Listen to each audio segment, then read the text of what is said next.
ఆదివారం కీర్తిశేషులు ఆవుల రామన్న యాదవ్ జయంతి సందర్భంగా నల్గొండ గణేష్ యూత్ ఆధ్వర్యంలో నల్గొండ ప్రభుత్వ ఆసుపత్రిలో రోగులకు పండ్లు, బ్రెడ్ ప్యాకెట్లు పంపిణీ సందర్భంగా గణేష్ యూత్ అసోసియేషన్ అధ్యక్షులు సిరిగిరి సురేష్ రెడ్డి మాట్లాడారు.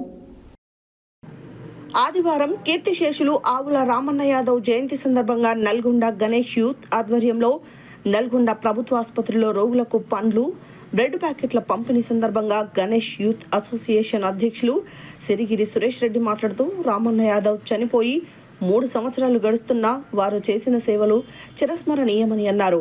నల్గొండ నలుమూలల నుండి వచ్చిన విద్యార్థులకు గాని యువకులకు గాని ఆపద అంటే స్పందించినటువంటి వ్యక్తి ఆవుల రామన్న యాదవ్ అన్నారు. నల్గొండలో వారు అనేక సేవా కార్యక్రమాలు, బ్లడ్ డొనేషన్, అదేవిధంగా ఆపదలో ఉన్న వారికి ఆదుకోవడం, విద్యార్థులకు యువకులకు చేయూతనందించినటువంటి వ్యక్తి మన దగ్గర లేకపోవడం బాధాకరమని అన్నారు.